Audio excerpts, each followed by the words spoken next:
against art. It has nothing to do with public safety. You're doing the right thing.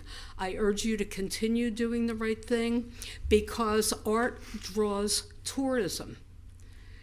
Granted, we're talking about a street crosswalk over there, but tourism dollars matter when it comes to city government. I'm a taxpayer. I happen to like art. I have art all over my home. I even have a couple of bumper stickers on my car. Art sells.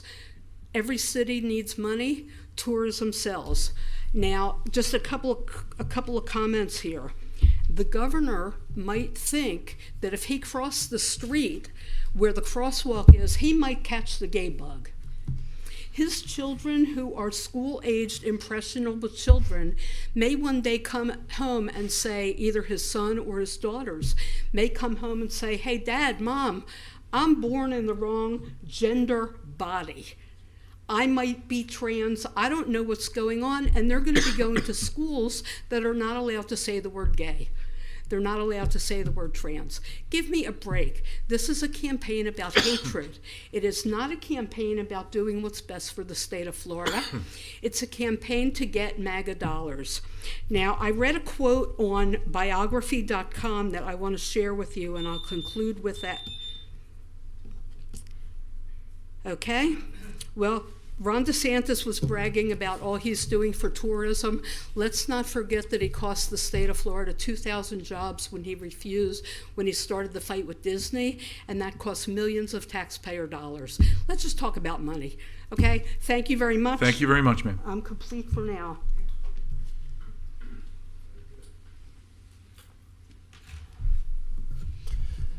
Good evening, Mr. Mayor and Commissioners. Thank you for convening this meeting. My name is Joe Saunders, and I'm here representing Equality Florida, Florida's largest LGBTQ civil rights organization. And on behalf of our 1,000... Address, please, for the record. Oh, sorry. It's 1439 West Avenue in Miami Beach, Florida. Thank you. On behalf of our 1,084 supporters who are residents of Delray Beach, some of whom are here in the room tonight, I want to thank you for calling this meeting and for your leadership. But let's be clear about why we're all here. Governor DeSantis is threatening to withhold millions in taxpayer-funded projects from cities, exploiting our vulnerability in the aftermath of storms, threatening to make traffic worse, and threatening projects that help all of us if you don't comply to his bigoted attacks on LGBTQ communities and visibility. There's a word for that: extortion. It's an abuse of power, and it's part of a broader effort to silence local democracy. He's testing whether city councils and commissions and mayors can be reduced to window dressing, overridden, or pressured whenever he chooses. You can serve your duty as a duly elected official as long as you do or don't do what he wants. If Governor DeSantis can threaten city leaders with our own tax dollars, he can effectively take away our right to choose local representation. When the officials we elect, the ones who live closest to us and understand our communities, can just be rolled over anytime the governor feels like it, that is not democracy. It's a Tallahassee takeover of cities. Your LGBTQ residents, but really all your residents, they need you. They need you to push back. They need you to fight back right now. Fight for local control and for local democracy. Cities have a statutory right to question and challenge unfair or illegal directives from the state. To do that in front of an administrative judge, a real judge, or even in a state or a federal court. Let's also be clear, there is no new law or rule from the governor that has authorized his action related to this crosswalk. Challenge this process and its abuses with a petition in the Division of Administrative Hearings, like other cities. Thank you for this meeting, thank you for convening, and thank you for your work today. Thank you very much. Good afternoon. Nicholas Capola, 3930 Lowson Boulevard, 561-562-5071. I am here as a resident. I didn't ask for phone number. Thanks so much for that.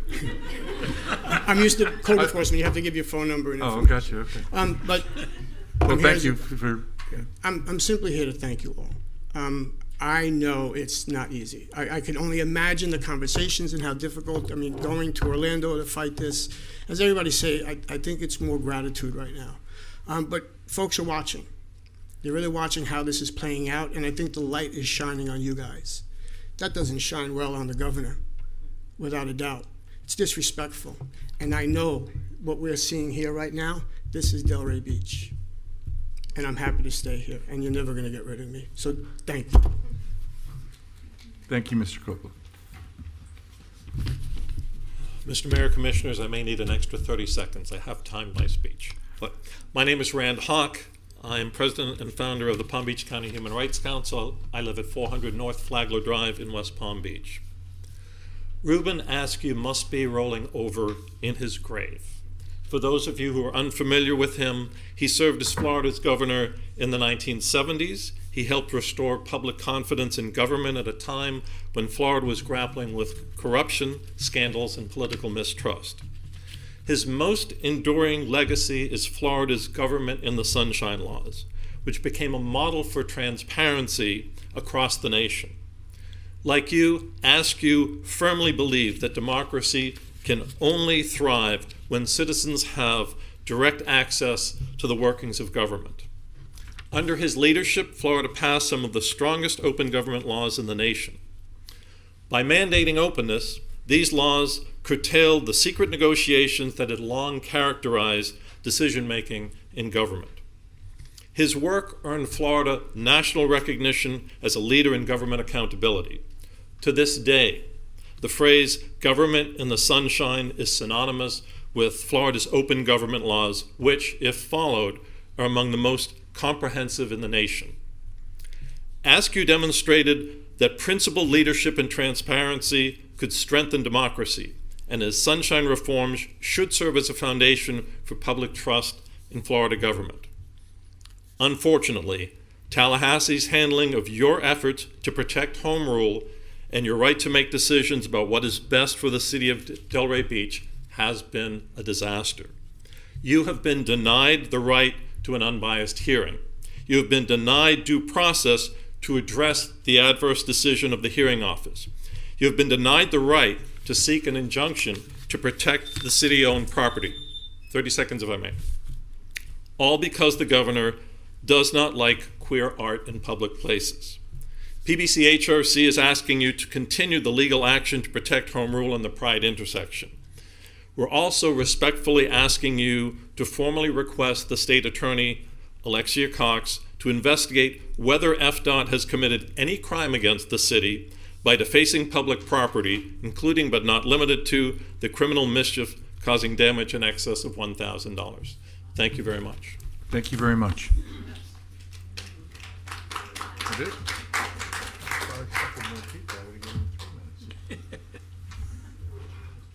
Is there any more public comment before we close the public comment? Seeing none, public comment is closed. Turn it over to the commission. Mr. Moore, did you have something additional you wanted to say? Or? I yield at this time. This is your opportunity to dialogue, and I'll respond accordingly. Okay, Mr. Long. You know, I didn't bring a speech this time. I don't know if that's a good or a bad thing. We can play your last one. Yeah, you could. We we got it play on the tape greatest somewhere. hits. Just pick some parts out of it. So let's talk about safety for a minute. That's what this is all about, right? Isn't that the pretext for why we have now gotten this shabby chic version of our intersection up here? So if you look at the one on the left, that's one we installed in 2021. We have data from our police department that states 4 years leading up to the installation of that intersection, from 2017 to 2021, we had 15 accidents in that intersection. Then from 2021 till now, we had 2 accidents in that intersection. That means safety improved 8-fold in the last 4 years since the installation of that intersection. Now, if you look at this version of it, the one on the right, I don't think anyone could say that's a safer condition, or that whoever put that down in the rain, knowing that it wasn't going to stick, had any interest in safety while they were doing it. So I think we can throw that argument out the window, especially since we were never afforded the opportunity to have an evidence-based hearing that was unbiased, where we could actually present our safety data. In fact, that's all we have been asking for up here is due process. If this is about safety, let's talk about safety. Let's talk about data.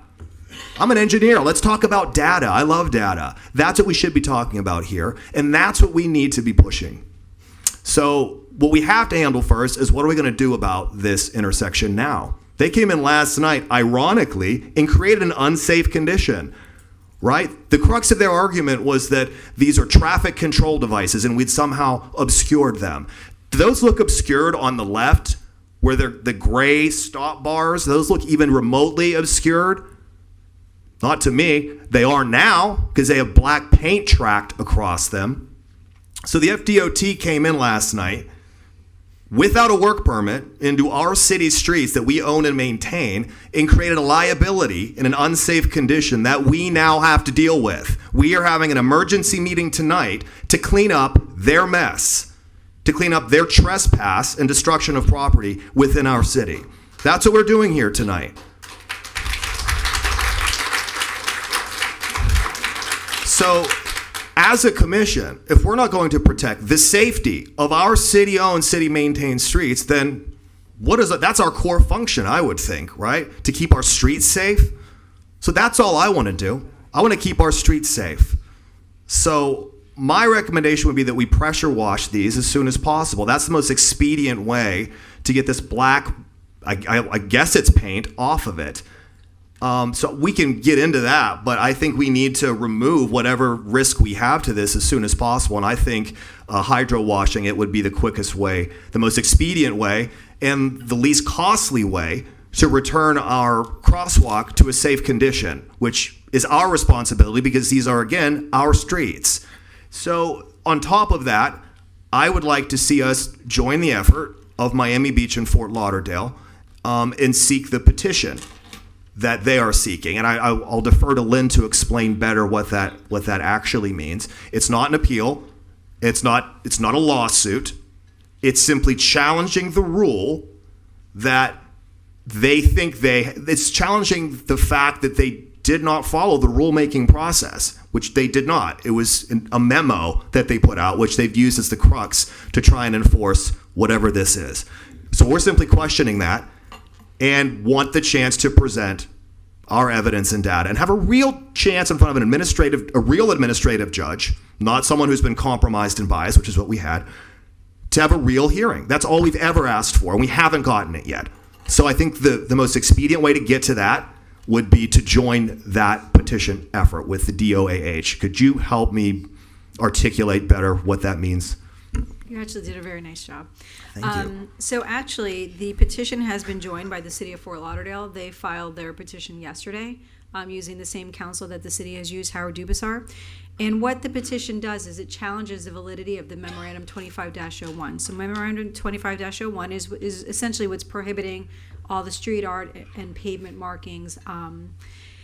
When FDOT creates rules, there's a process to be followed. And they have rulemaking authority, but Florida statute outlines that. And that entails, public comment, the same way that the city commission, when we are going to adopt an ordinance, we engage in charrettes, we have workshops, we engage the public to get their feedback, and then you enter into your rulemaking. FDOT is required to do something very similar.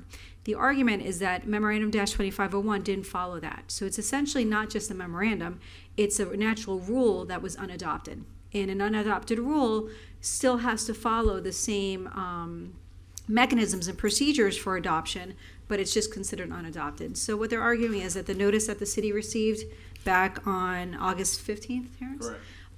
And the memorandum are both FDOT exercising its rulemaking authority without following the procedures outlined in Florida statute. And like I said, City of Miami Beach has filed theirs. The City of Fort Lauderdale filed theirs yesterday. An administrative law judge was actually appointed to the Fort Lauderdale case. So if you recall, last week when Terrence and I and Missy went to Orlando, the hearing officer, the judge in the matter, was an employee of FDOT. And so right off the bat, you already feel, and the mayor knows this, from a due process standpoint, when you're going against FDOT, an employee of FDOT is the one hearing the case, you already feel like it's a little bit unfair. This proceeding, this petition challenging the validity of the unadopted rules, is actually before an administrative law judge. So it's an actual judge who's appointed by the state of Florida, and they're engaged in these types of proceedings. They handle DOA hearings, like the vice mayor just alluded to, all types. And so this has already been assigned that judge. If we joined it, we would just follow suit with Fort Lauderdale and Miami Beach. Thank you, Lynn. I yield to my colleagues at this time. Commissioner Burns. Thank you. I didn't write a speech, but I do have something I wanted to say. First of all, I want to thank those of you that came out to speak on your behalf and all of the appreciation. It's really appreciated.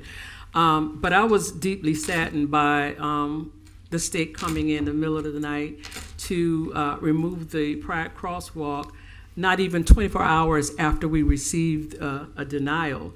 That's just not, that's not right. And again, this disregards the principles of home rule and our right for our community to decide how we honor and respect our values. So, Delray has always been and will remain a safe, welcoming, and inclusive city, which is why I love my city, where everybody belongs, no matter what your skin color, the language you speak, who you love, who you believe in, or who you vote for. The spirit of acceptance is what makes Delray Beach. And, as everyone has said, we do have the entire country watching. So, my thought is that, we just really need to think about what our next moves are. And I'm going to be leaning heavily on the legal advice. I am not an attorney. And some of this legal stuff, jargon is very not clear. However, I'm here to support my colleagues and whatever you think is best for the city and our residents. Whatever decision we make, we still have to make sure that we are being in the best interest of all of our residents of the city of Delray. We are managing funds, how much is this costing? We're already short on funds, so we have a lot to think about and consider before we make a decision. But I am a staunch believer in due process and receiving what we need to receive as to be fair. So the recommendations of our city manager, our city attorney, and as far as what to do next, I would like to hear from administration, what do we do? Because that definitely is not indicative of safety. And so the conversation around this wasn't safe just throws that right out of the window, because that definitely is not safe. So I'm just waiting to hear what recommendations are being made by our city manager and our city attorney. So if we did join in this litigation, we would be able to stay enforcement of the order that was issued on Friday. I can give you the legal options. Right. This is what's available to you. We have an appeal available to us. We can appeal the final order that was issued last Friday, or on September 8th, basically directing us to remove the Pride streetscape. So right now, the only legal options viable are the appeal of the order or joining in this litigation with Miami Beach and Fort Lauderdale. As I've told some of you today, my view is very myopic, right? I look at really just the legal avenues. You are tasked with those bigger overarching issues that affect the entire community. And those are those business decisions that we always talk about. So I can't make those for you. All I can tell you is legally what can happen. If we move forward with the petition or the appeal, we would seek a stay of the enforcement of the orders, which would mean that for the time being, the crosswalk would be able to stay.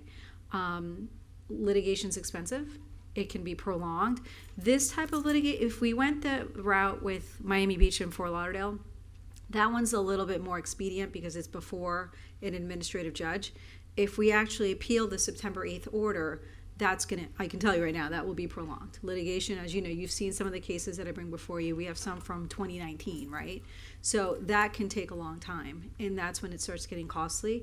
And at that point, that's when we have to make a business decision. A lot of times even with our litigation, when I bring settlement offers to you, sometimes you do have to make that business decision. Is it worth the litigation, or is it just easier to have everybody walk away where nobody's going to be happy but the litigation's over?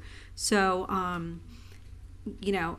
just want to be very clear. These two orders will stay the enforcement. These two petitions will stay the enforcement of the action. But again, and Terrence can probably speak to the business decision aspect of this, you still have to make that other decision that I can't make for you. Okay, thank you. You want to weigh in now, or you want to weigh in later? Well, let Mr. Marcus speak. Yep. Thank you. A few things. I went down and visited the site today for a couple of hours this afternoon. If you haven't been down there, that picture says it all. It's dirty, it's messy, it's dangerous. I mean, you start to follow the footprints of the cars in front of you. You don't know if they're going in the right direction. It's slippery. There was glass on the road on the northwest corner, so there have been some hits there that may or may not have been reported, but there was glass there. Chief Hunter, there was evidence. It's not without risk. I'm worried about cars who drive through there a lot. There was confusion with pedestrians down there that I witnessed today. Everybody's kind of looking at it. Nobody's kind of fully paying attention the way they should be. Continues to scare me. I worry about the cars that drove through. Did that paint stick to their cars? Son of a car dealer, I'm telling you, probably we're going to hear from people who have black paint on their cars that are going to want help. Get ready. We didn't do it, but get ready. I was asked by a reporter what I thought of what I was seeing. I didn't even have a word. The only thing I could utter was, ugh. This just wasn't what we wanted. So she asked me, how did we get here? And I had to be honest with her, like, I don't know. I mean, we were moving in compliance. We were being responsive. We hadn't stepped out of line. Yeah, we may have had a differing point of view from Tallahassee, but we weren't overstepping our bounds, I didn't think, in my humble opinion. So I don't know how we exactly got here. I will tell all of you, I sent a letter to Governor DeSantis last week asking for a meeting. I've yet to receive a response. I think I'm a little bit uniquely qualified. As most of you know, I have about 18 months of government experience. I have 45 years of corporate experience. I've held CEO and CMO roles with companies like Nielsen and Office Depot. I've negotiated really big contracts. I feel really good that if I could get an audience with Governor DeSantis, maybe we could work things out. That's sort of how we've always done things in my country. And I'd like to have a chance to do that, so I hope he takes me up on that. But I do know there'll be a healthy solution. We're going to find one. Don't give up out there. I mean, we're in a fight, but we're all Americans. We're all Floridians. We got a little difference of opinion here, but we're going to get through it. And I think with some good leadership, we can. I'll yield at this point. I think Ms. Jelen did a great job of outlining some of our options, and obviously we're going to have to kick those around today and try to come up with the one that yields the best outcome for all. So thank you for that. Okay. I woke up emailed at 5:30 this morning with pictures of what was going on in the interchange, live streaming. Fortunately, I was just getting awake anyway, so the day started off in the usual non-controversial way in Delray Beach. So, I started researching stuff. I read both orders, which, by the way, my issue started with, we received the order, our attorneys actually received the order at around 5 o'clock yesterday afternoon. And so typically, and we I guess we're all notified as a commission sometime around 9 o'clock, give or take. And typically when you're given an order, you are allowed some time to come into compliance. I mean, that's just normally the way it works in law. And so when I heard that it had been blackened over before I read everything, I first thought, we didn't authorize that. And I was blaming poor Terrence, and he was not even probably awake yet. And I was saying, I can't believe he went ahead and did that. I was actually awake. Oh, good. Well, I should have called you to commiserate. But and then I read it and it was the FDOT. And I started grappling with the whole rights and of each what everybody is trying to bring to the table here. And one of the speakers, the public comment articulated about going against the state government. Going against the state government is very easy for people that don't have to pay for it to say. But I have to sit back and say, well, if we go against the state government, and I mean, you're saying, do I want to test this governor? I don't really think so. I think he's proven that, you don't test him so much. And to risk, for example, state monies coming in, which it's all fine to say we can stand on. When I first started in banking, one of the things you would tell borrowers that they can stand on principal, PLE, or principal, PAL. And sometimes when you stand on principal, it costs you principal. But in this particular case, it's the taxpayers that are going to be paying for it, not going to be me. I feel very differently when I'm spending the money to fight for something, or I'm trying to spend somebody else's money to fight for it. And another comment was talking about, well, this is a campaign against art. I wish I could tell you that it's not just these types of art that's being impacted. There's also other art that the state is trying to do. So it's not just this art. So we can argue whether or not that's a good or a bad idea. I happen to think art is a good idea, but we're going to fall back on whether or not, and I've looked at the lawsuit that Miami did. I didn't look at the Fort Lauderdale joining, but I'm assuming it's the same case. And they're challenging rulemaking authority, which at best is a very iffy prospect. And I think council will acknowledge that when you are trying to go against a rulemaking process that a state has, or even the federal government has, the process to overturn that rule is very difficult and often very expensive. So, I mean, I read it, and I'm not so sure. I mean, they articulated some arguments, which is the great thing about lawyers. I mean, you can have two sides, and there are two sides, and I am a lawyer, and I'm seeing both sides.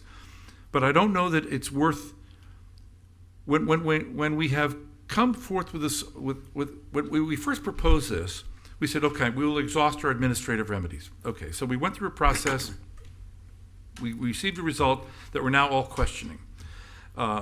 And then, so we'll go to administrative judge, and we're not going to like that answer because I don't believe we'll prevail.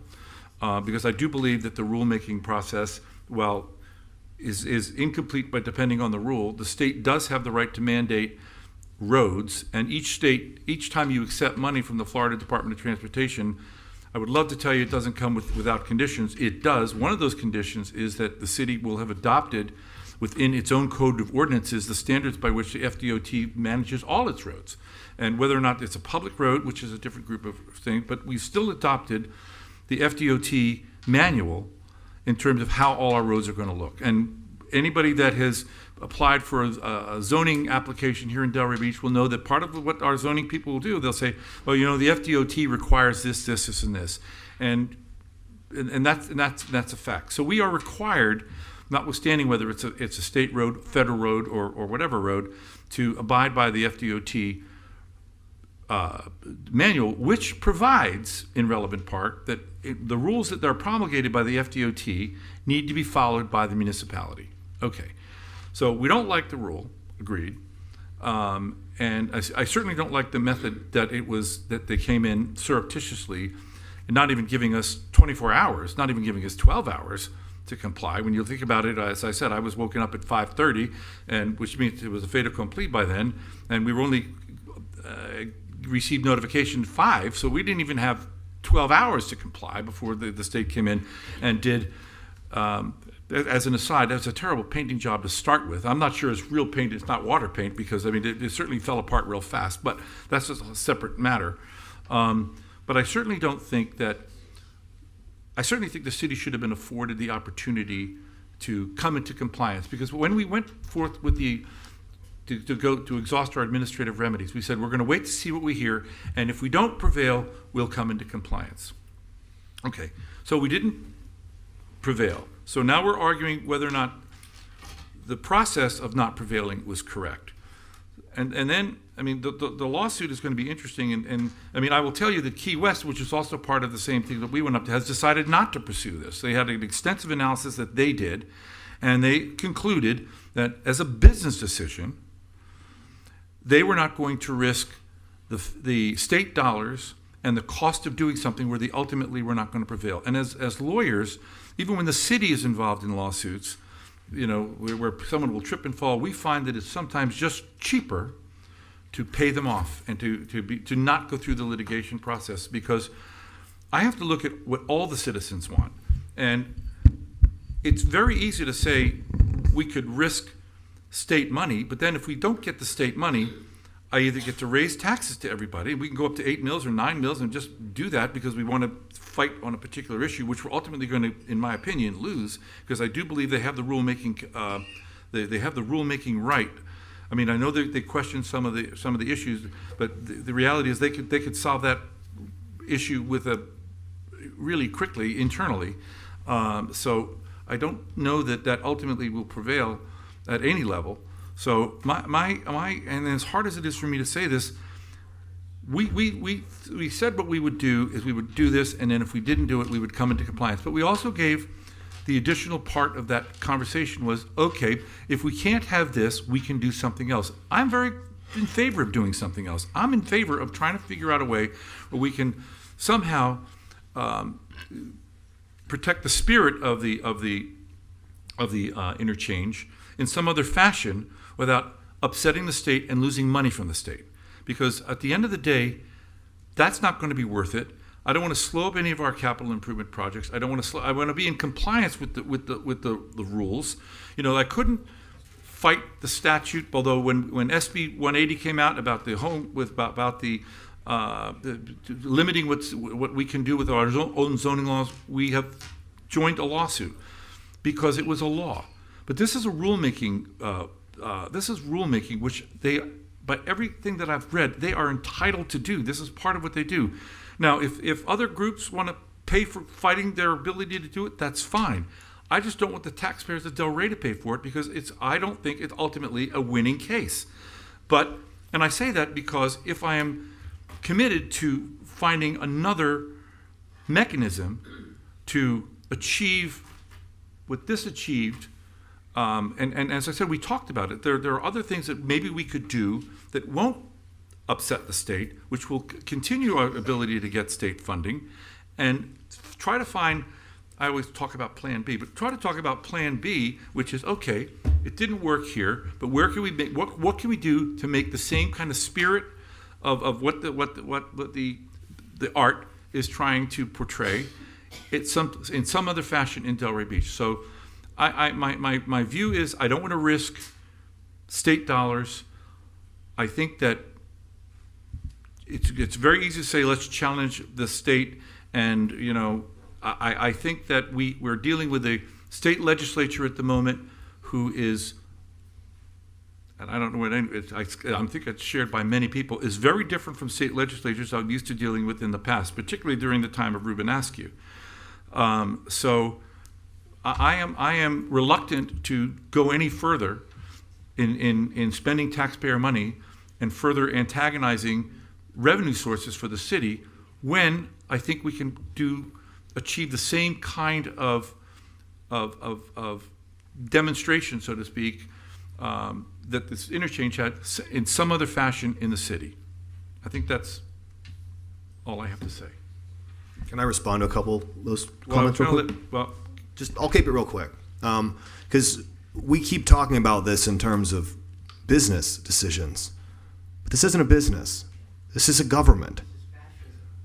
This is a city government. We weren't hired, we were elected. We were elected to represent and protect this government. So to capitulate after someone comes in and does this to our streets, I think that does damage too, right? It's not just let's do a pivot, which, you know, I appreciate the thought, Mayor, and I think you make some great points, and I think we should consider other places to display similar artwork to still as a sort of compensatory gesture, right? But what message does it send whenever the state government rolls out some edict? And by the way, there was no new law passed. When this was put in, when they were put in all over the state, they were compliant with the FDOT. Then all of a sudden the FDOT decided to reinterpret their own rules, and by extension, our rules. So they could really do that with just about anything. And if the way we handle it is to simply duck our heads because we're afraid of the state and we let the state extort us, where does that end? At what point does the state decide we don't need to have city commissions anymore? I think we're getting close to that. They're already talking about getting rid of property taxes. They're talking about getting rid of our CRA. Well, I don't think they're going to get rid of our city commissions but The point is, it's a slippery slope, save right? the taxpayers $2 a month in So what else are they going to come after? If they My- come my- after our menorah, are we going to say, we don't want to upset the state? Respectfully, I know understand it's not a business, but when I use that analogy, it's a business decision because if I do something that is going to cost the taxpayers money, when I have another alternative, which is to provide another outlet, that's what I'm talking about. What precedent does it set is my point. I'm serious about it. And look, I don't, as I preface my remarks by saying I am not happy with the way they did it. I think it was, we should rightfully protest the way they did it and go through that procedure, because I think coming in under the cover of night to do something when we didn't even give us, because I think under the rules, even in Florida, we had the right we were given an order. Right. And we were saying you have to comply, but it was after business hours we got the order. It wasn't even before business hours started the next day before it was taken out of our hands. It was done in bad faith. And the last point I'll make here, Mayor, is when we agreed, all of us, to exhaust our administrative options, that was with the expectation that we would get some semblance of due process, which we have not gotten. That we'd have some good faith sort of hearing where we could actually present evidence and be heard. We haven't gotten that yet. Let's go back to the letter itself, which talked about you're allowed to have a hearing, which is what it said. We whatever, but they said, but you cannot include in your hearing that we don't have the right to do this. It was something along those lines. What did they say? They essentially said They that told us that we were only entitled to an informal hearing, so we weren't allowed to present any evidence or witnesses or testimony to support that it is a safe area. And they indicated that we couldn't even ask for a variance, which Florida statute allows you to, if you have good cause, you can ask for a variance. By Florida law, we are afforded to a fair due process here. And so we are still within the realm of Florida law and seeking fair due process. And frankly, if going the petition route, which our legal counsel has said is the expedient route, we are cost sharing with several other cities. That's going to be a de minimis amount to taxpayers. That at least allows us to say, win, lose, or draw, that we have had at least an opportunity to have a fair evidence-based hearing in front of an administrative judge instead of the sham that we went through a week ago. I understand your position, but as I said, I have to look at the cart's out of the barn. There's already a target on our back. Going through one additional process to have a fair hearing isn't going to change the outcome of what the governor decides to do. You don't try to resuscitate a patient. In order to try to resuscitate a patient when you're attending their funeral either. So I mean, you just at some we point, have to show that we care about home rule here. That we are going to fight to make sure that we get due process. We have to show that. That is our job. That's what we were elected to do here. I think that we are also elected to be guardians of taxpayer dollars. Ladies and gentlemen, if we can do both. If we can, the way you do that, the way you do both is to allow the state to continue to fund the city with the various things that it's going to fund the cities and find another way to achieve the same result, the same, as you the governor made the same threat regarding mask mandates at the school district, and they didn't fold. They didn't lose funding. He makes these threats all the time. He's a bully. We're supposed to be here to protect our residents from bullies. And I'm here to protect our residents from bullies too. And the way to do that is to ensure that this bully that I can get the stuff that I need to get from that bully, but until he decides he has another reason not to give us funding. We're supposed to bend to the political whims of the government. We can't predict what they're going to do. I'm saying let's find another mechanism so that we can ensure that this continued funding, because I don't want to put projects aside, and whether we want to acknowledge this or not acknowledge this, their manual is part of our land development regulations, and it is a condition for us getting all the money that we're getting from the state for purposes of road work and things such as that. So we can say, well, we can do that, and we can say, well, he's not going to do this. I really wish I had that confidence that. And I'm not happy about that, by the way, but I'm not positive that he's not going to do that. And so if I can solve the problem of making sure I can still get the money from the state, but still address the important issue of making sure that we have the purpose of the artwork displayed in Delray in such a fashion so that it's meaningful. But what about the purpose of home rule? We're capitulating on that one. That's what we got elected on. You talk about the horse being out of the barn on that. I mean, we've had a year and a half worth of the horse being out of the barn on that. Exactly, and we fight home rule issues all the time, and we're not worried about the governor taking away our tax money, right? It's a calculated risk because it's worth it for our residents. We file suits against legislation that is passed and adopted by the legislature. So that's a semantical difference to what we're proposing here today. Well, Ladies and gentlemen. not really, because because when you lose your zoning right, there's no alternative. If they lost this, this right is we protect it, we want to protect the source this way, and we have another way to solve the problem. I can't solve the zoning problem. I can't solve where they can take away my industrial property. Ladies and gentlemen, I think how is moving this to another area solving the problem? To me, that's at best I understand a gesture. We're not solving the problem of someone coming in here and doing this to our streets. Doesn't solve that problem. I understand. Look, doesn't solve the disrespect to our community. I am not suggesting this is an easy decision for anybody in this. I wouldn't suggest that either. So which is why I'm so keen on making sure that if depending on how this goes, that if it is decided that we're not going to join this petition and do that we have an agreement that we're going to figure out something else to do, because I think it's an important issue, and I'll fight for that issue. I just don't want to lose the state funds in the process. So it's a real simple equation for me. And you may say it's not a business, but if I'm starting to delay my roadwork projects, or I've got to raise my mills to 8 to pay for something because I did something to cause those funds not to come in.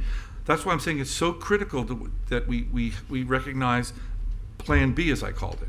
And I don't want to discount it, because if you discount it, and you fight for the one thing, then you come back and you say, well, now I want Plan B. And I say, well, we had the chance. I think Plan B is valid. I just don't think we're there yet, because we have not had due process on this front yet. You've raised your hand 3 times, so I will acknowledge it. All the students in the class. Thank you, ladies and gentlemen. And again, my interest was to give the elected officials an opportunity to dialogue and debate considering the matter at hand. However, before offering the specific update that I experienced shortly before the meeting began, I need to take us back to Tuesday, August 19, 2025, 3 weeks ago today, because we had an opportunity to discuss a little bit the August 15th order coming from the Florida Department of Transportation regarding compliance and doing what we can to achieve, etc. So during the City Commission meeting of August 19th, direction was in fact offered to exhaust the informal administrative hearing that was made available to the city, resulting in the aforementioned visit to Orlando, Florida 1 week ago today. And of course, we did what we could. Financial resources were allocated for outside legal counsel to help us engage that particular process. Before September 2nd and during the August 19th City Commission meeting, myself, along with others, were able to talk a little bit about the opportunity or remedy to achieve compliance based on information having been made available at that time. And the remedy, if you will, was the application of a sandblasting practice to help us achieve the expectations regarding compliance. So the direction for the Office of the City Manager, formally offered by the City Commission, a la this experience, was to exhaust the administrative hearing process, and in the event that the City of Delray Beach was not successful in that regard for whatever reason, was to proceed with achieving some sense of compliance. And we talked openly about the application of sandblasting to get to that place, and thus identifying external contractual services to help make that happen, of which I would be able to proceed administratively. August 19th, direction being to proceed with the administrative hearing process. September 2nd, we stayed that opportunity because that was in fact the direction of the commission, and I believe that was the unanimous direction of the commission at that particular point in time. So of course, during the September 2nd engagement, we were given until Friday, September 5th to submit ancillary responses to accompany the hearing outcome of Tuesday, September 2nd. So of course, we received the notification or final order, if you will, from the state of Florida last evening, as everybody acknowledges. And in preparation of that possibility, the city of Delray Beach was in fact prepared to proceed with the sandblasting application. So the sandblasting application is a tried and true approach, clean way to achieve the environment that was expected of us. I operated this way, ladies and gentlemen, because that was the clear and definitive direction as offered by the City Commission during the August 19th meeting. So in response to that effect, we have made ourselves available to proceed with a sandblasting opportunity this week. And interestingly enough, pardon me, I'm choking. Thank you. So, well, perhaps. Forgive me, ladies and gentlemen. If you drank, I'd have a whiskey for you, but I know. No, you know I'm a natural man, so. In any event, we have prepared ourselves accordingly, and again, I emphasize it was based on direction having been initiated during the August 19th engagement. It was. And interestingly enough, in proceeding in that regard, and many of us were very surprised and shocked of the experiences overnight leading until today, September 9th. Thank you, Madam Clerk.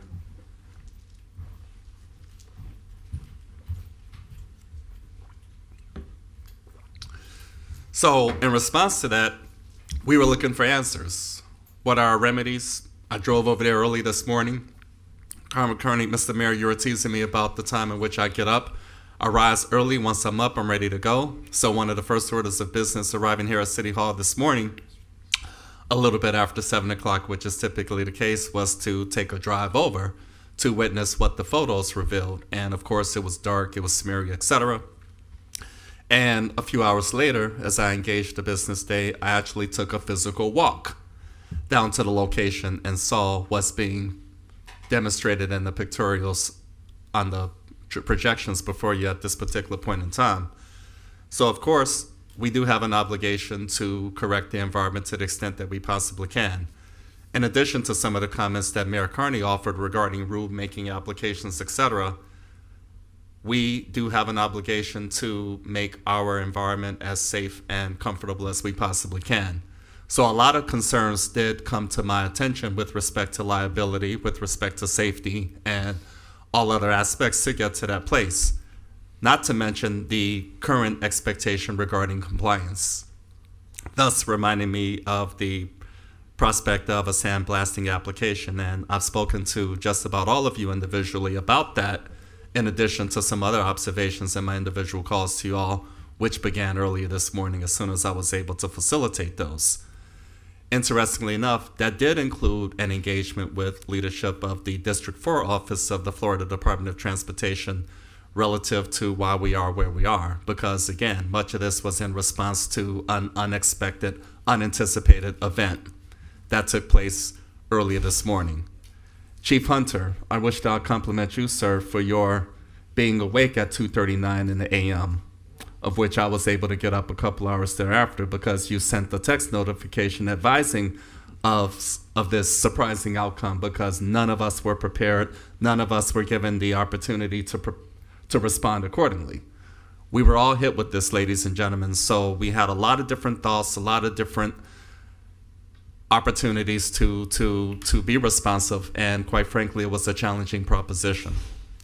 So, doing what I can to offer steady hand guidance relative to leadership and guidance, we were able to notify FDOT about whatever opportunities we could make available to remedy the situation because of the aforementioned concerns.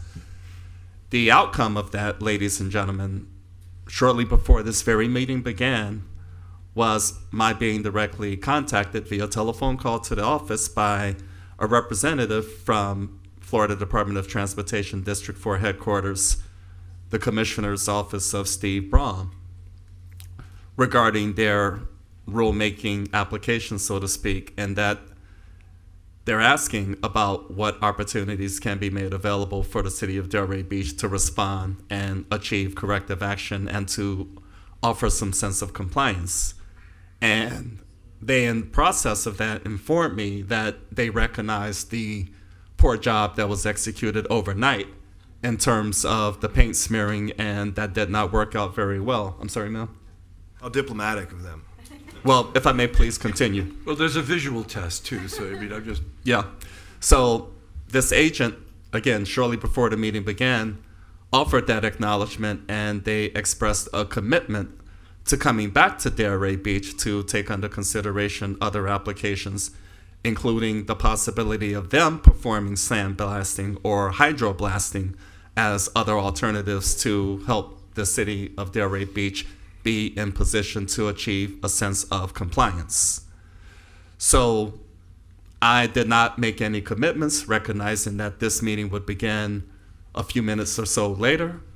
However, I thought it was appropriate that I share that background information because I was just hit with it late this afternoon. The point is, ladies and gentlemen, if the city of Delray Beach doesn't respond accordingly, they see fit to once again visit our community, and they emphasize it would be quicker than we would be able to respond. The city of Delray Beach has the bandwidth and capacity to proceed as early as Thursday. They have an interest and a commitment, a steadfast, resolute interest to do so literally within the next day, possibly overnight, possibly tomorrow, to be determined in that regard, because they feel extremely confident and steadfast in their position. And much of that was talked about you, Mayor Carney, in terms of why they are where they are. So this is extremely immediate, and I don't wish to use the term our back is against the wall, so to speak, but in many respects it is. Because if the city of Delray Beach does not do what it possibly can quickly, they've offered a commitment to do so based on the legal abilities they feel that they have. So again, this was provided to me shortly before the meeting began, after every single conversation, most recent conversations I've had with each of you all, and thus it's important to have that information and background as you all consider guidance and direction accordingly. So to do whatever we possibly can to strike a balance in that regard, that's up for discussion. Nevertheless, that is what the city of Delray Beach is facing. The Office of the City Manager likewise has a capacity or a commitment to do what we can to strike a balance, recognizing the realities of where FDOT is coming from and why they are where they are. Nevertheless, I appreciate direction with that in mind. Mr. Mayor, I yield at this time, but I will be back again. Well, thank you.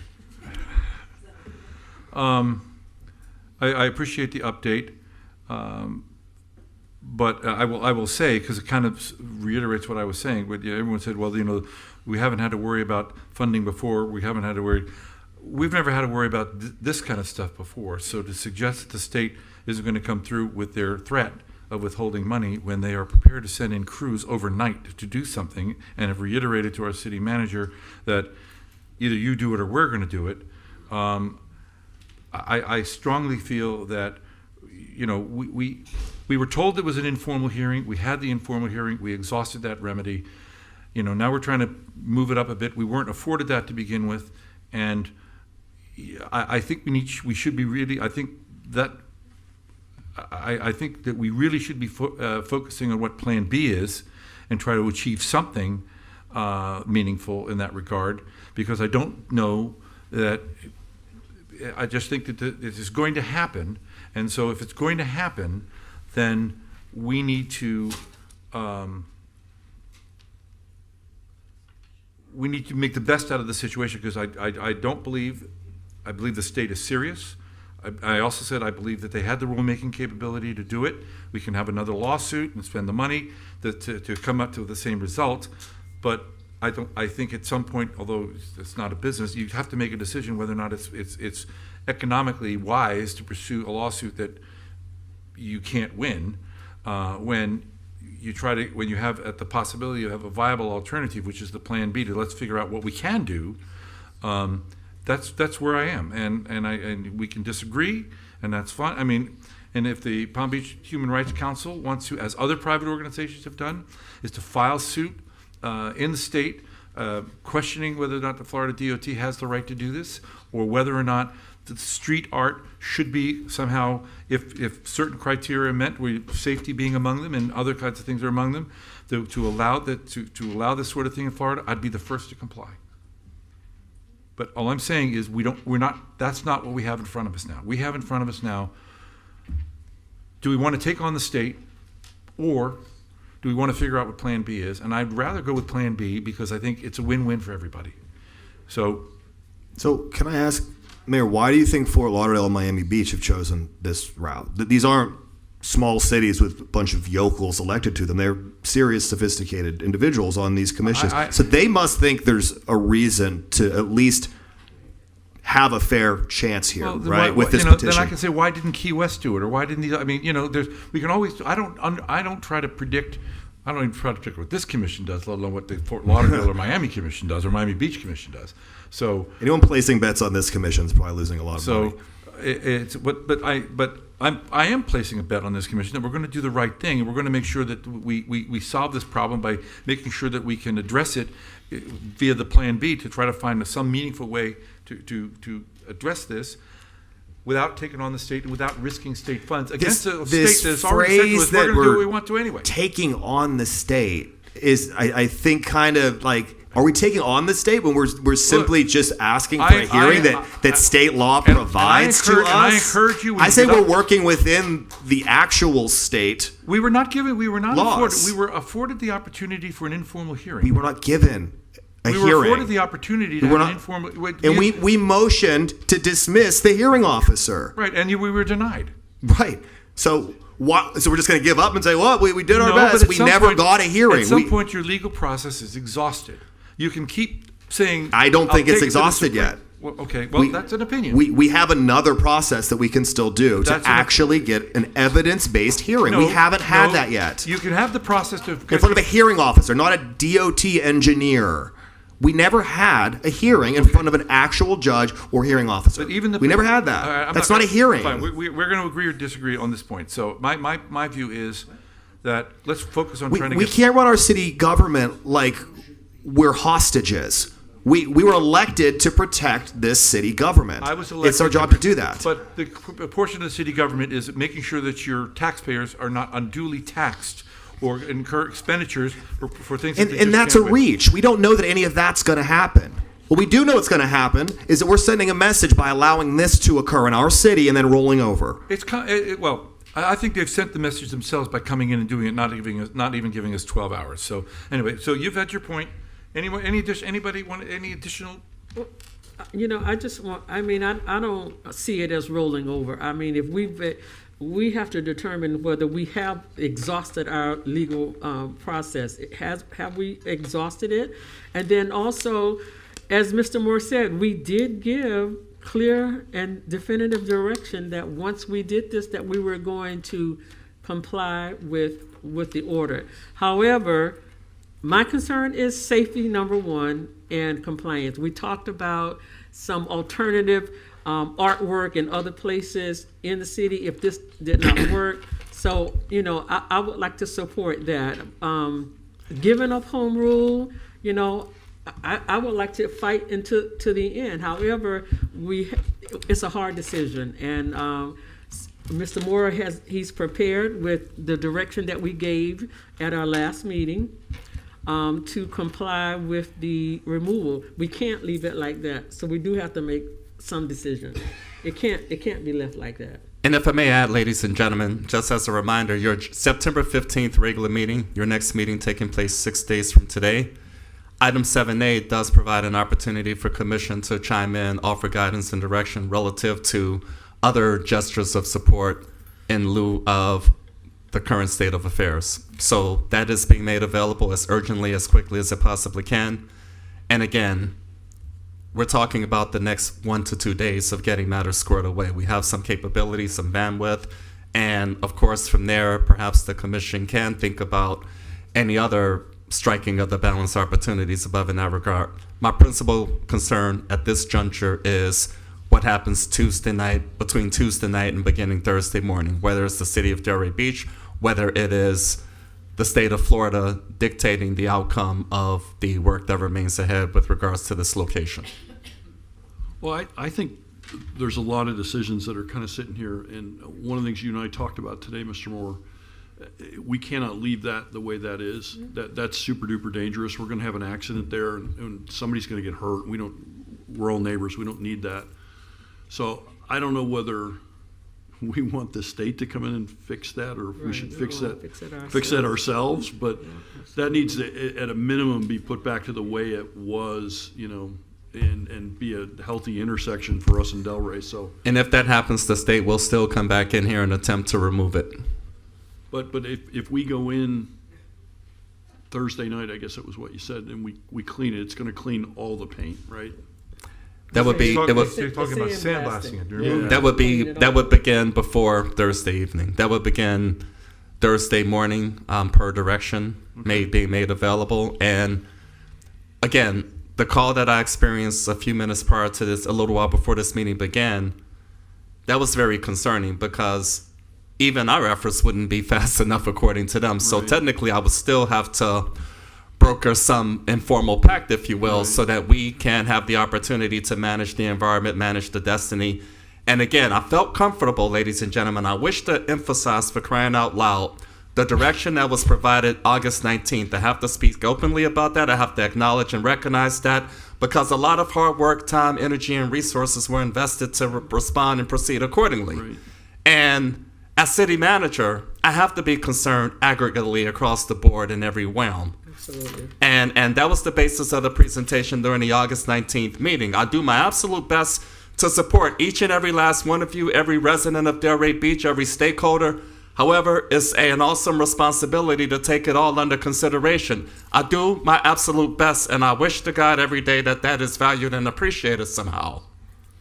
It is not easy. However, Terrence, no a one's lot of questioning good that. work was struck, a lot of balances was struck, and this is, I have a lot of experience, ladies and gentlemen, leading cities. I think about that. I borrow from my toolbox every day to think about what approach to take, whatever the case may be. This is unique.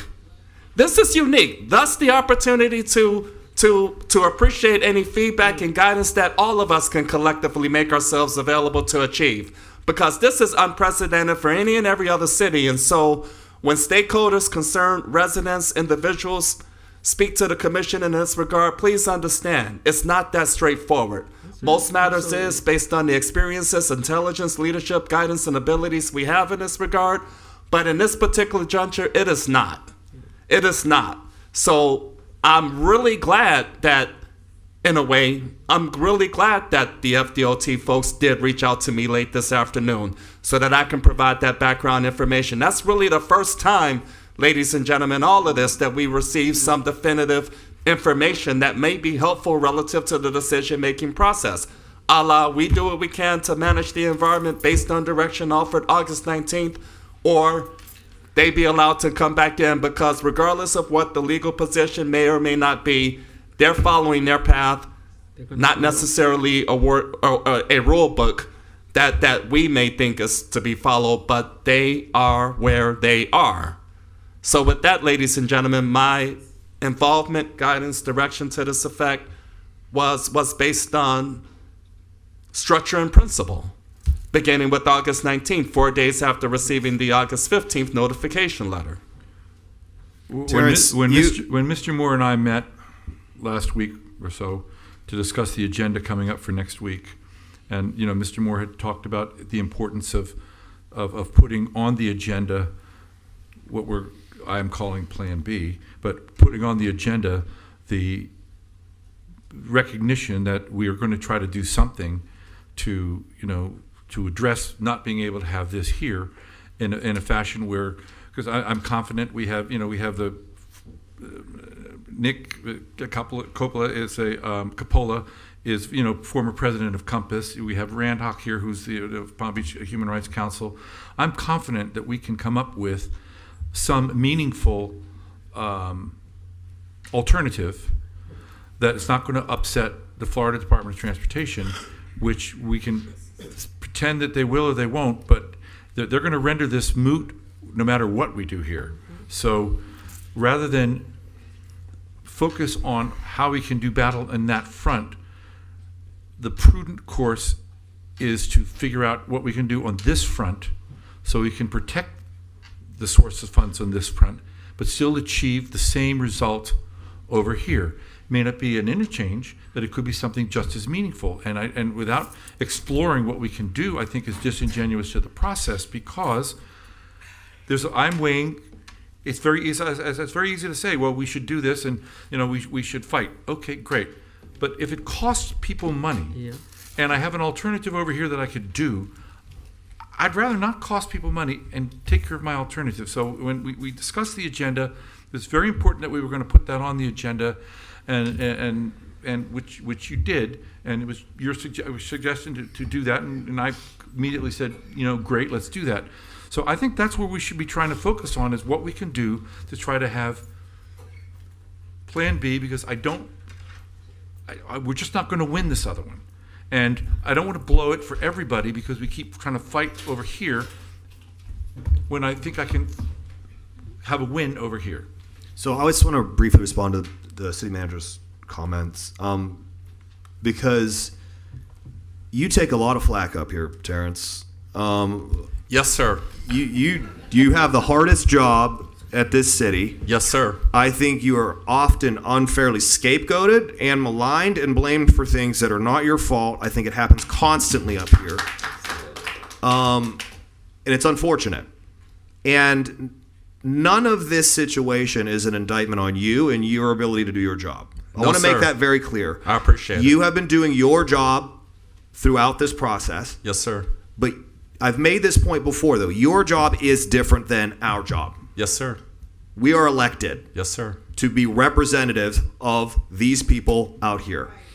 Your job is to protect this city. Yes, and sir. to run and manage this city as CEO. And I think you do a phenomenal job at that. Thank you. So, reflecting on what our job is, and Mayor, I respect all your commentary, and I appreciate the effort to pivot to Plan B, and I think we should be discussing what Plan B looks like, because inevitably we're probably going to have to go there, right? But to me, that's still a separate conversation. That's not the conversation that we need to have right now. We can have that conversation after we've actually had the thing that we first asked for, which was an actual hearing. What occurred was not a hearing. When we asked to disqualify the person who presided over the hearing, we've already acknowledged legally we did not have a hearing. So let's get a goddamn hearing. We have 2 other cities that are giving us cover right now. That we're not going against Florida. We're simply asking for our legal right to due process that is afforded to us. And if we're not fighting for what our rights are as a city, are we representing our residents? Are we doing what we're elected to do? We keep speaking in terms of money. What about the rights of our residents? If we're not fighting for those, they can install anyone to simply roll over and exert the will of the state in our city.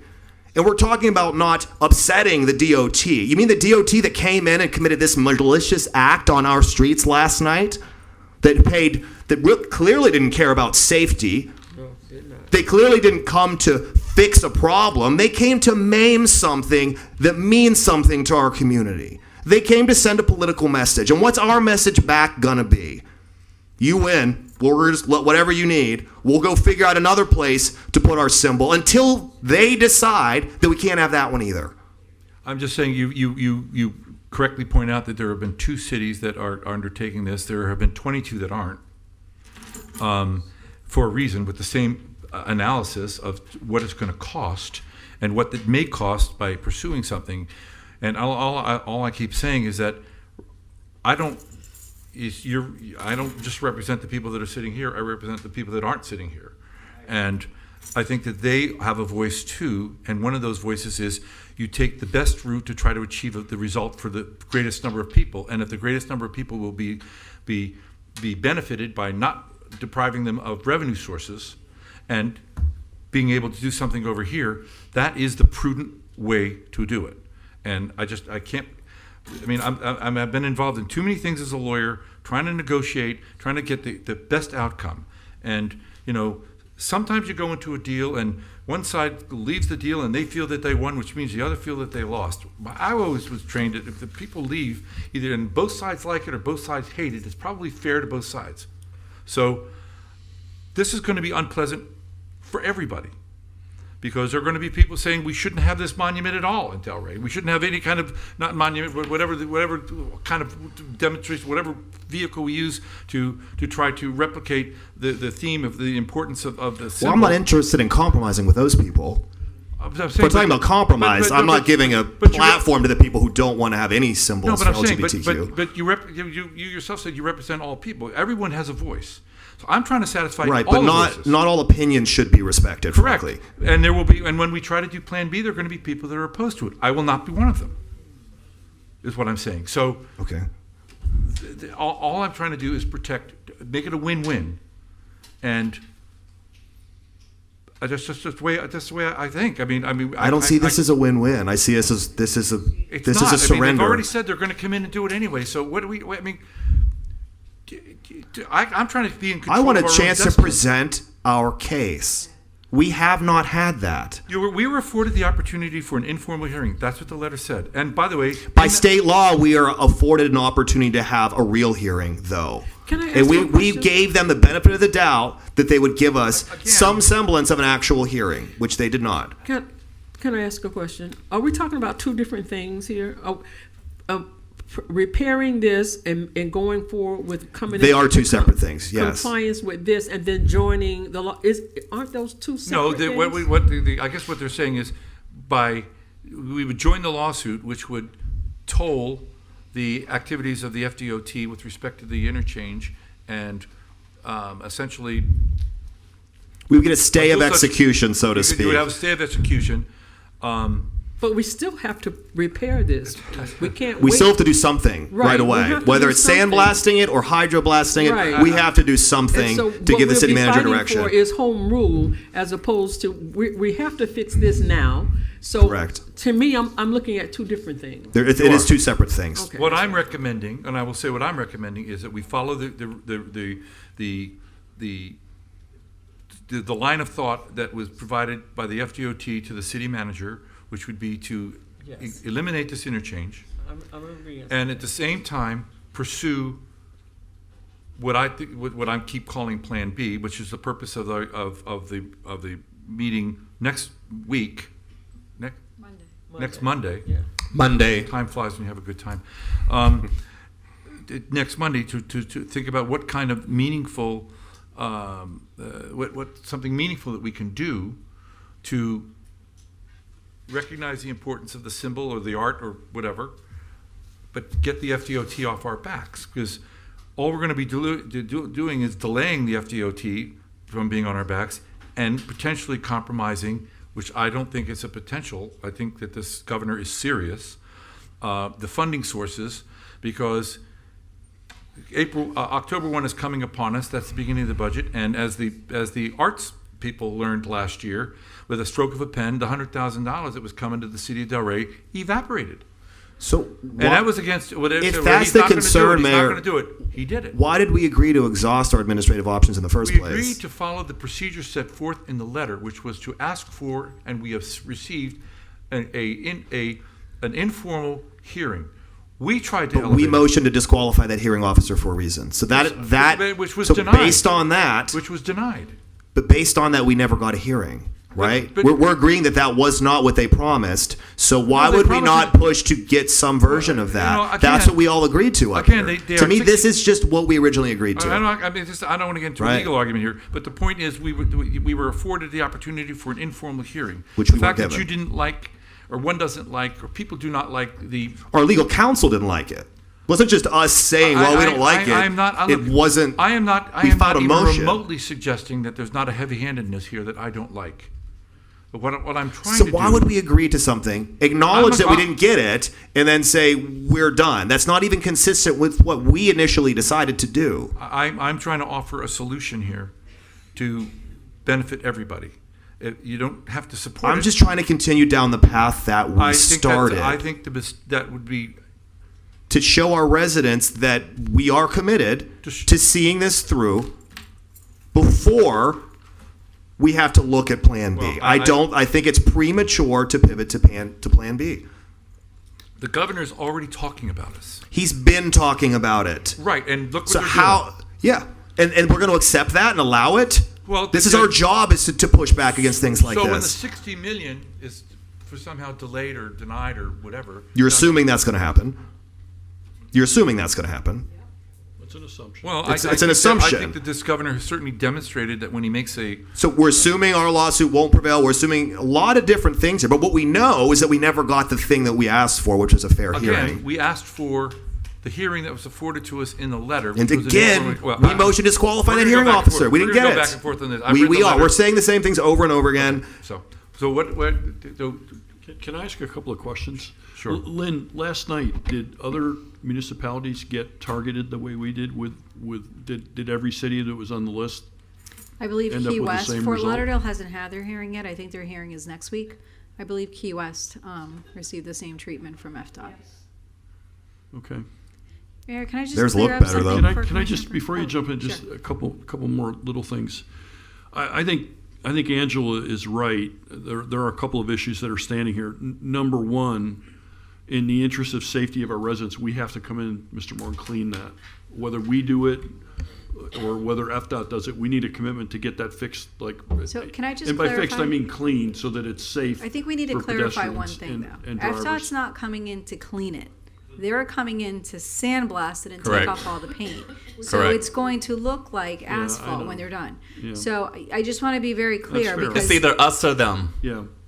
well, there's a third option, and if we decided to go the route where we're going to challenge the petition, we would seek a stay that would allow us to maintain it, and whether we would need to seek the court's assistance to clean that so that it doesn't stay like that. So I think we need to be clear. So the mayor's suggestion is that we've exhausted all of our administrative remedies, and for Commissioner Burns, just for your understanding, the petition that was filed that we went to Orlando for last week, technically we have exhausted our administrative remedies.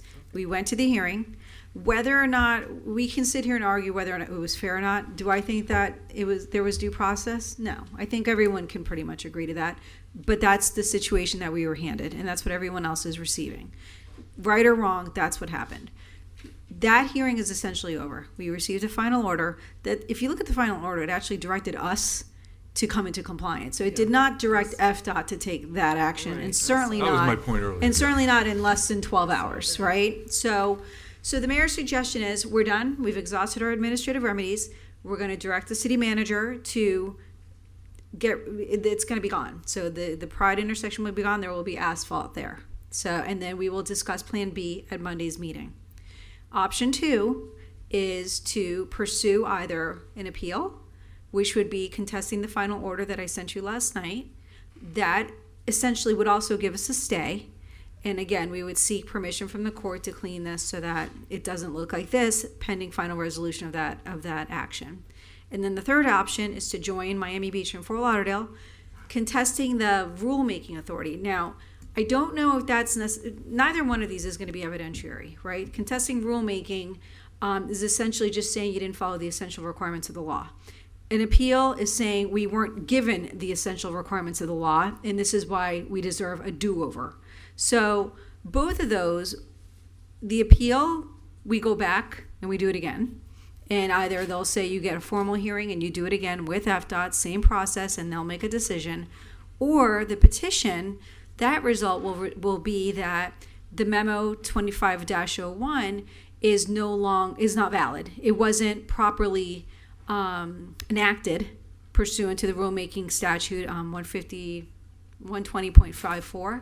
And then either FDOT would be given an opportunity to follow the process and enter into rulemaking, or they would just let it go. So those are, it's hard because I don't have a PowerPoint to show you, but those are really the three options right now. Either we've exhausted our administrative remedies, we pursue an appeal, or we follow Fort Lauderdale and Miami Beach and join in their petition and ask for another hearing. The final two would result in a stay. The first one would be pursuing what Mr. Moore suggested with sandblasting, and it'll be gone Friday morning when everybody wakes up. It's going to be gone, but then we're going to pursue the other options that staff has come up with. And with the stay option, we could potentially hydroblast this and revive/preserve the intersection while we go through the process. I would imagine that a court would allow us to do that, yes. So that's the option I'm going to pitch. I'm not pitching the appeal because it's a lengthier process and it's a more aggressive move. The petition is simply, I think, less aggressive. It allows us to partner with 2 other cities and finish this right. We can uncover the intersection and request a stay. Then at least, in my opinion, we are seeing this action through. That if I don't think we're doing motions, right? Do we motions in an emergent special Oh, meeting? no, there needs to be a motion. Okay, then I move to. Well, Can I make a motion? I was going to say, wait, I was just going to say one thing. I mean, Go ahead.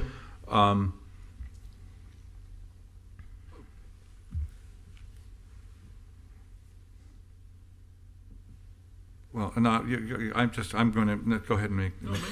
Well, my point is, you're really taking off the table Plan B because I'm going to pursue. No, I'm not. I'm going to pursue one or the other. So. Then you just created that ultimatum out of thin air. No, I'm not- we can I'm not- I'm just obviously saying- pivot to Plan B if right this. now, if you're Your call. You'll be No, I'm outvoted saying, on that then. But if we, you misunderstood what I'm trying to say. If we do this and we lose funds, then It's a lot of what? ifs, yeah. Then what? I mean, you're it's great, but Okay. we lose funds. It's a lot of things. I could go down a whole line of ifs if we bend See, over for this. Look, I just think that the prudent. We're not a business. We've gone through this. We have our points of view. I respect yours, and No, I'm I sure you respect respect- mine. look, I mean, I do. And I mean, I just- I'm going to make my motion, and then we'll Okay. just see how it shakes out, right? Okay, sure. So Before you make your, I'm sorry. Can Go I ask ahead. just a clarifying question to Lynn? So if Rob makes his motion, fine. Is there an option for us to still just file the appeal before we do that? Or are we in a position today where, like, we have to make that sort of final call? So we have 30 days to file an appeal, so we're still within the appellate window. Ideally, you would, the mayor's correct. When a court issues an order, you're given an opportunity to come into compliance, and typically it would be the same window for your appeal, so that you don't have to worry about some type of enforcement action occurring that would basically render moot your appeal. Because if they come in and take care of things in the middle of the night again, then we have a situation where what are we appealing? Because unless we're going to ask the court to make them put it back in.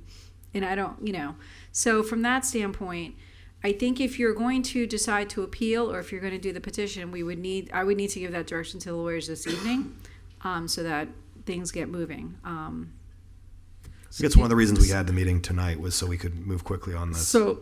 So we don't have time to this, the petition, joining the petition. Is that costly? Is that? Litigation's costly. It's a lawsuit. It's an actual lawsuit, but it's a it's lawsuit. it's a A lot of different money. venue than an actual courtroom. It's going to be similar to what Terrence and I attended on last week, except it's an administrative law judge. So they are typically informal. I would almost describe it as an arbitration or a mediation where both parties sit on each side. You have somebody in the middle, and then that person is a judge. So they're going to decide the facts. They're going to decide the evidence, the law. They're going to apply it, and they're going to render an order. That petition, the reason why that is another avenue that I think the vice mayor is suggesting is because that would also stay enforcement of the order that you received last night. So those are the two different avenues where you could essentially attack the order that was issued by FDOT. But it's still litigation. Oh, it's definitely litigation. Yes. So Yes. either way, I mean, one is it may be more expeditious, but it's still litigation. Correct. The other is longer. It's still litigation. An appeal will be prolonged, ultimately, yes. you get to the same spot, is to appear in front of some, and To actually have it in some sort of court. I'm going to go back to saying, I'm not going to say, but we said we would exhaust the remedies. We did. It was an informal hearing. That's what the letter said we were entitled to. We went forward. We didn't prevail. And then we said if we didn't prevail, we were going to come into compliance to preserve at least that, Yeah. hopefully the funding people without, as I said, I'm not suggesting even remotely it's not heavy-handed, and I'm not suggesting that if a private group wants to sue the state or to do certain things to allow these types of interchanges and art to be allowed in cities, I'll be the first to sign. I mean, But we're I'll be the first victim. Well, victims, yeah, I agreed. We're But the I'm just victim saying, here. but I don't want all the taxpayers of Delray Beach to fund that effort. And that's where I am, where I can have it, when I have a plan B in place, or will have in place, hopefully Monday, as to what we're going to do. Yeah, So- we talked about that, so, and we did give the direction. All right. So my That's well, crazy. I will not support that motion because I'm going to vote no because Well, I haven't even made it yet. How do you know? I know where you're. Geez, you know. Man, talk about a predetermined decision. Well, All of the protocols. My- I feel like I'm in an FDOT Disqualification. hearing right now. Too soon. So it's very good. It's not an. This is not. I'm not an FDOT Man. administrative judge here, so that's the good news. Maybe they're hiring. So, well, I understand there's some availabilities there too. So there you go. So anyway, but go ahead, make your motion. I'm sorry. All right. So the final point I'll make before I make my motion, I'll make it very quickly, is all I want is our day in court. I don't feel that we've had that, and I can't look at this and feel like I'm really working on behalf of the residents without asking for our day in court whenever they come in and do something like this. This is extremely disrespectful, and it's illegal. They didn't have a work permit. They didn't come through our city to get a permit. They came in the middle of the night whenever we were still in the middle of the process, frankly. So it's just, we can't let that kind of thing stand here. We have to stand for something in this city. So the motion I will make is, I think the less aggressive, the less costly option that still keeps us in this to see it through, which is I move that we join Fort Lauderdale and Miami Beach to join the petition effort to the DOAH. And I also move that we, for now, get a stay of enforcement, which is apparently tied to that process, and see if we can simply use hydro pressure wash or whatever for the intersection to clean it up and make it viable, rather than going immediately to sandblasting it. So that is my motion, if that's not too meandering. We need a second. We need a second. I don't see a second. All right, so let's go to that. So the motion, All right. Well, I'll if you- second the motion. okay, for discussion. So we have a motion and a second. It's still, as you rightly point out, a day in court, and you are going to spend a lot of time in court. So I understand it's a litigation process. You are going against the state, no matter what you say, and so I just want a fair day in court. That's all. If we lose, No matter we'll what hold our heads high and we will comply, and we will come up with other Plan B options. And I hope that the governor and Tallahassee don't look badly at us. We're all part of the same team, and we just want to have a fair day. If they prevail, You're not we going will to comply. have anyway. All right. So call the roll. Commissioner Marker, Yes. Vice Mayor Long, Yes. Deputy Vice Mayor Burns, Yes. Mayor Carney. No. Motion passes. Fair day in court. So we're done. May I? If you wish. So despite the direction, we still need to be concerned about Florida Department of Transportation's potential to still revisit the location and apply whatever they possibly can. So given the direction having been offered by the commission, we are not to proceed with any hydroblasting, sandblasting on our own, although we were prepared to do so this coming Thursday to remove I think The mural. until such time as you get a stay, I think you're obligated to follow the order. So part of the motion included, Yeah. petitioning for a stay, right? So I think that if you're granted the stay, but otherwise, I would not be in compliance with an order. Of course. So that means we are still to proceed in this regard? It's important to talk this out. I mean, I don't mean to come across as slow. I would not run afoul of the order. So I think that everything is correct and you're able to file, to join in the petition and they grant you a stay, then that's your answer. I don't think if they grant you a stay and they say that, because some courts don't grant stay. Some courts say you have to still comply with the order. I don't know. I don't know this. And how soon would we know? Fortunately, I don't have to make that call. So, Ms. Lynn, should we wait to see if we get the stay, and then if we do, then we could look into options in terms of hydroblasting the intersection to try and... So according to our outside counsel, filing the petition, if we join it, if it's granted, it would effectively eliminate the enforceability of the order from yesterday. So then we could immediately move to an option of cleaning up this intersection as soon as possible? I would ask him to make that request. Okay. Due to the safety concerns predominantly. I would have him make that request to the administrative law judge or even FDOT to see if they were amenable to the stay pending the final order. Okay. So hopefully they'll be amenable to this. Given how much of the paint just came up overnight, I would think pressure washing it would probably be the most expedient way to deal with it. It's like watercolor. Yeah, like what do they paint it with? Like, Rain for hours. Not good Lord. quality Benjamin Moore paint. Close to Yeah, the right. worst My house, I can conditions. say that right now. Worst conditions last It night. was underwater. they had to know it wasn't going to stick. Before they painted it. I don't After know. they painted it, went underwater? But before. the only thing I'd suggest is, I'm not a road expert, but Missy Barletta was here, runs Public Works, and hi, Missy. Not to ask you, but for me, I brought you up today in some other meetings. If we needed somebody who's got the right knowledge about intersections and our city and knows about paint and everything, it's Missy. I just would like her to talk about what she thinks would need to be done. And again, I'm not coming at this from anything other than pure safety. Like I said, having gone down there today, it ain't good, guys. It's distracting as can be. And I don't want anybody to get hurt. Not on my watch. So, good afternoon, Mayor and Commissioners. Sorry, Missy, I pulled you out of the path. You did. I can say that they did this paint in the middle of the night on a very, very rainy day. Since that time, though, we've had an entire day for that paint to cure onto the intersection. We're not going to be able to go out there and just pressure clean it off.